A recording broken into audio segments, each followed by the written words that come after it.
ocasiones aparecen hombres y nombres que convulsionan la época en la que les ha tocado vivir. Y en ese sentido el siglo XVI es fecundo, es pródigo en estos héroes. Héroes del libre pensamiento. Miguel de Servet, nuestro protagonista de hoy, es un claro representante del erasmismo científico. Aunque no tengo claro si era o se sentía seguidor de Erasmo de Rotterdam, pero desde luego sí que fue fiel a sus postulados, queriendo o no. En el siglo XVI, si nos centramos en España, ocurrieron cosas destacadísimas.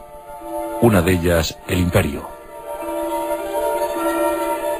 Y desde luego lo que más convulsionó, lo que más agitó la actividad social europea fue la reforma religiosa, el protestantismo, el luteranismo, el calvinismo, diferentes corrientes cristianas que se segregaban de la oficial por tal o cual cuita. En 1517, Lutero, un antiguo fraile, clavó aquel edicto en la puerta de una iglesia en Wittenberg y dio paso a una suerte de enconadas disputas, de guerras tremendas, de sangre, de mucha sangre, que cubrió los territorios europeos. Era momento para la Santa Inquisición. Era la época en la que, por ser disonante, podías ir directamente a la hoguera. Y nuestro personaje, desde luego, hizo todo lo posible por ir a la hoguera. Aunque él no quisiera, y acabará sus días pidiendo clemencia, pidiendo perdón, desdiciéndose, pero nada le privó de acabar en una hoguera, en aquella capital de la antigua Helvetia, en Ginebra, en una pira, además humeante y constante, porque fue con maderos verdes con lo que se quemó a Miguel Servet. Pero conozcamos un poco más acerca de este aragonés obstinado y muy convencido de sus ideas. Miguel Servet. Nació en 1511 en la localidad ostense de Villanueva de Sigena, un precioso pueblo en el que trabajaba su padre, el noble oficio de notario. Y en esos paisajes de Huesca creció y fue feliz, un niño avezado y además muy instruido en cualquier lengua. Era un dotado para las lenguas. Con tan solo 13 años hablaba y escribía a la perfección latín, griego y hebreo. Con el tiempo dominaría también otros idiomas como el italiano, el alemán, el francés. Un auténtico intelectual de su época. En un momento donde leer y escribir era poco más o menos que tener el bachillerato superior. Pues con tan solo 13 años, Miguel sale de su pueblo para no volver jamás. Sale apesadumbrado, lleno de tristeza. Quería mucho a Villanueva de Sigena. Le gustaba Huesca. Por tristeza o por pena, pero lo cierto es que Miguel emprendió rumbo hacia Cataluña. Y en los territorios catalanes, en Lérida y en Barcelona, estuvo un tiempo, hasta que consiguió hacerse merecedor de la distinción de discípulo de Fray José de Quintana. Fray José de Quintana, que a la sazón sería confesor personal del emperador, del futuro emperador, Carlos V. Nuestro rey Carlos I de España, V de Alemania. Un hombre muy católico y que recibió alguna influencia de Fray José de Quintana. Durante años Miguel se curte, aprende, disfruta de los conocimientos del fraile. Y con él viaja incluso a Italia para contemplar la proclamación imperial de Carlos V. Ocurría en 1529, la localidad Bolonia. Miguel también había tenido conocimiento y había escuchado estupefacto cómo las tropas imperiales habían tomado al asalto Roma y la habían saqueado. Allá en Roma fue donde los guardias suizos cerraron filas para proteger al Papa. Aquella hazaña les valió ser la Guardia in Aeternum del Vaticano y de hecho hoy en día conservan los uniformes. Fue gracias a aquella acción, aquella defensa del Vaticano que hicieron los guardias suizos, gracias a eso pues perduraron en el tiempo y hoy en día les vemos en el Vaticano tal y como estaban vestidos en 1527, fecha del saqueo de Roma. Pero Miguel se va instruyendo, se va avezando, va creciendo como libre pensador. Ya concibe ideas propias y va a dar mucho que hablar. Por ejemplo, en 1531, cuando publica su primera obra, De Trinitatis Erroribus, un título muy esclarecedor sobre lo que piensa Miguel Servet, y es que estaba convencido sobre la falsedad de la Trinidad cristiana. No creía en la Trinidad cristiana, Padre, Hijo, Espíritu Santo. Pensaba que Jesús era más carnal de lo que decía la Iglesia. Y este libro, publicado cuando Miguel Servet tiene tan solo 20 años, ya le procura una encendida crítica por parte de todos los sectores cristianos, tanto protestantes como católicos. La Santa Inquisición incluso toma posiciones y le condena por la publicación de este libro, y apenas tenía 20 años. Ya comienza a ser perseguido. Negros nubarrones se ciernen sobre la biografía de Miguel Servet. Nunca podrá regresar a su patria. Nunca podrá regresar a Villanueva de Sigena. Le consideran un hereje, siendo poco más que un adolescente. Pero él era, desde luego, estaba muy convencido de sus ideas, de lo que iba diciendo, de lo que iba escribiendo. Miguel Servet va a ser prolífico, va a dejar una extensa obra. Pero, eso sí, tiene que asumir desde bien joven la persecución que la Iglesia realiza sobre él.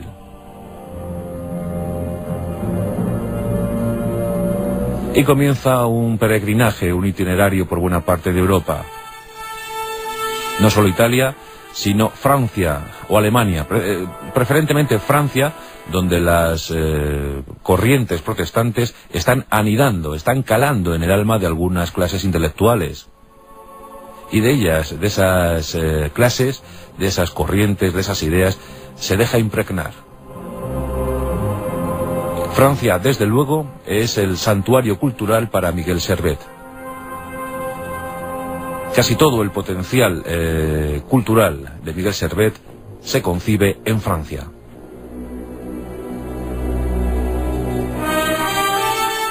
Las persecuciones le obligan incluso a asumir algunos seudónimos, algunos nombres falsos, y con ellos consigue deambular por estos territorios europeos.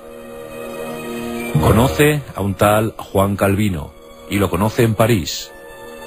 Y como os podéis figurar, acaba la cosa en plena discusión, con una auténtica bronca, con un debate más que encendido entre los dos ilustres. Miguel Servet tiene que huir de París buscando mejor lugar, y ese lo encuentra en Lyon. En Lyon, desde luego, Miguel Servet encuentra sus años más felices. Se encuentra cómodo, a gusto, contacta con unos editores y trabajando para ellos obtiene un remanso de paz. Estos editores le encomiendan la misión de publicar, de editar 3 Biblias y 2 obras de Ptolomeo, del geógrafo Ptolomeo. Y parece que Miguel Servet va a ser feliz y que su biografía aquí se va a perder para el resto de la humanidad, que se va a fundir con el paisaje de Lyon, que trabajará como impresor y poco más. Pero es en esta ciudad de Lyon donde su historia realmente crece. y eso es cuando conoce a un médico llamado Champier. Con Champier hace estupendas migas, congenia a la perfección. Y claro, admirado y asombrado por los conocimientos de Champier, Miguel Servet decide estudiar medicina. Champier le anima a ello, ve dones, ve facultades en el joven. Y le dice que gracias a unos contactos que él tiene en París, pues puede ingresar en la Universidad de la Ciudad Luz y allí cursar sus estudios de galeno. Miguel Servet le hace caso, asume esa responsabilidad, abandona también con tristeza a sus amigos editores y encamina sus pasos hacia París. París en aquel tiempo es un auténtico hervidero. Se gesta todo, se apremia ante todo. Todo el mundo quiere destacar, todo el mundo tiene ideas, todo el mundo quiere hablar. Hay muy buenos oradores y hay muy buenos profesores en esa Universidad de París, donde Miguel Servet consigue su oficio de médico, de galeno.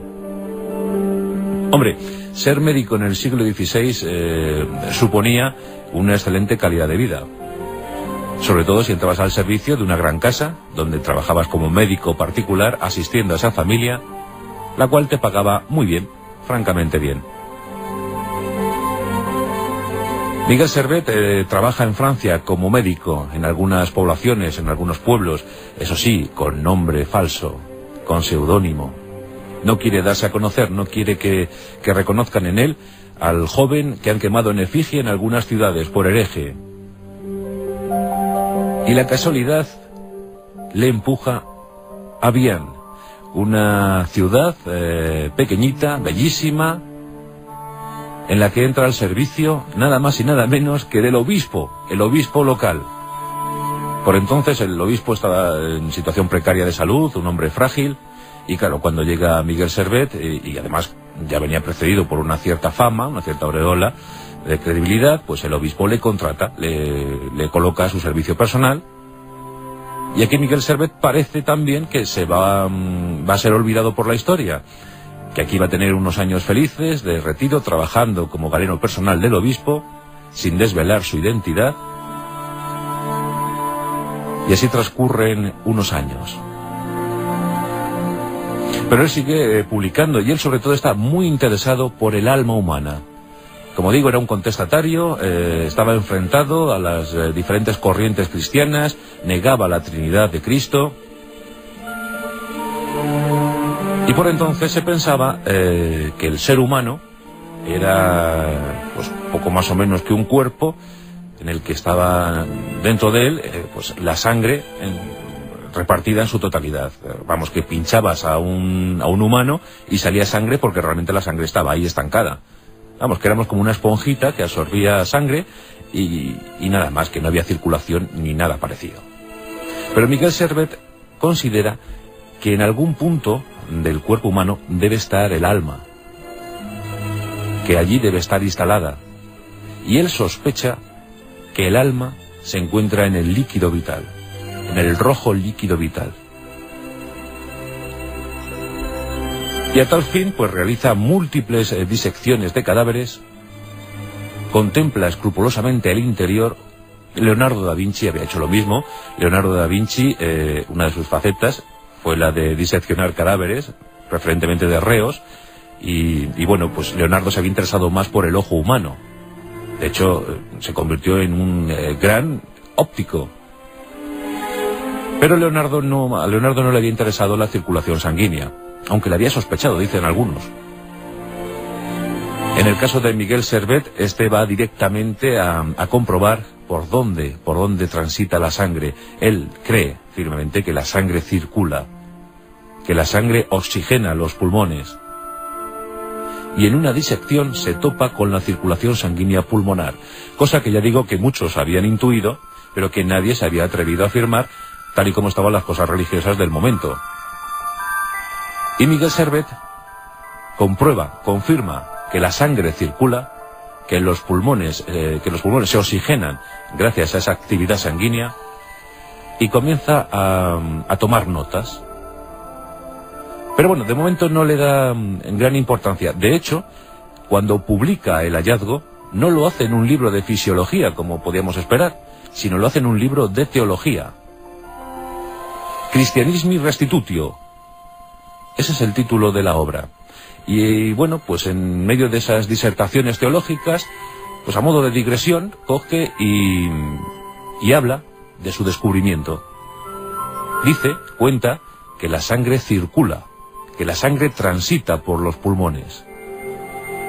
Y sospecha que en ese circular, que en ese transitar, se encuentra nada más y nada menos que la esencia del ser humano, que se encuentra el alma. Esto lo hace en enero de 1553 y el escándalo es absolutamente mayúsculo. Mayúsculo. Se descubre la identidad de Miguel Servet y es encarcelado en Vienne. Ya os digo que todo hacía ver que Miguel Servet no iba a tener un buen final. Pero, eso sí, tenía numerosos amigos. Amigos que han leído sus obras, obras que circulan de manera clandestina por toda Europa. Miguel Servet tenía ya legión de seguidores. Pero igual que tenía una legión de seguidores, tenía una miríada de detractores que anhelaban ver cómo su cuerpo se convertía en tizones. Encarcelan a Miguel Servet, pero gracias a sus contactos, gracias a sus amistades, consigue eludir la acción de la justicia y escapa de esa cárcel de Vienne. Es un proscrito, pero un proscrito lleno de curiosidad y deseando seguir saciando su ánimo de saber. Y le perdió. Esa curiosidad le perdió. Porque al cabo del tiempo nos la encontramos en Ginebra. En ese momento, Juan Calvino, se ha hecho amo y señor de la situación. El calvinismo se propaga como la espuma. Calvino lanza encendidas soflamas a la población suiza y a todo aquel que le quiera escuchar. Son como mítines políticos, discursos religiosos llenos de carga moral. Calvino se va a enfrentar a todos, es un auténtico dictador religioso. Y quiso el destino que Miguel Servet se acercara a la ciudad de Ginebra y que a escondidas, camuflado, con unos ropajes extraños, se incrustara entre los seguidores de Calvino para escuchar uno de los discursos del futuro adalid de las revueltas religiosas. Ahí está Miguel Servet escuchando pasmado lo que Calvino está contando, y en ese momento no se percata que alguien le identifica. Es Miguel Servet, es el hereje, es el contestatario. Rápidamente algunos seguidores de Calvino se abalanzan sobre él y le detienen. Calvino está realmente desconcertado. Miguel Servet escuchándole camuflado en un mitin religioso. Claro, como es de presumir, ordena su detención, le internan en un calabozo sombrío y allí queda a la espera de noticias. Calvino se acerca a hablar con Miguel Servet. Miguel Servet incluso se arrodilla, le pide clemencia, sabe perfectamente qué es lo que le espera. Pero no hay clemencia. No hay piedad para Miguel Servet, símbolo de la herejía. Contestatario teológico, aquel que ha osado enfrentarse a lo impuesto. Nos encontramos en octubre de 1553. Miguel Servet es sometido a un juicio injusto, a un juicio sumarísimo, en el que se le condena por apóstata, por hereje. Y encima ha osado afirmar que el líquido vital, que la sangre, circula libremente por el cuerpo humano. ¿Acaso está diciendo que el cuerpo humano no está sujeto a los designios de Dios? Algunos como él sufrirían parecida suerte, caso de Giordano Bruno o Galileo Galilei, pero en este año de 1553 el protagonista era Miguel Servet. Calvino ordena que se queme a Servet. que sufra pena capital, pena de hoguera, y encima dice que coloquen troncos verdes para que el martirio sea prolongado, para que sufra aún más. Nos acordamos cómo acabó Juana de Arco y tantos otros. Miguel Servet asume su condena, asume su pena y se dispone a morir. Un día después de la sentencia es conducido a una plaza pública de Ginebra y allí fallece, allí muere quemado. Dicen que la hoguera se prolongó durante horas. Miguel Servet, uno de los mártires de la ciencia y también, por qué no decirlo, una de las víctimas de la religión. Miguel Servet, un aragonés inmortal que pasará a la historia por ese descubrimiento sobre la circulación sanguínea pulmonar.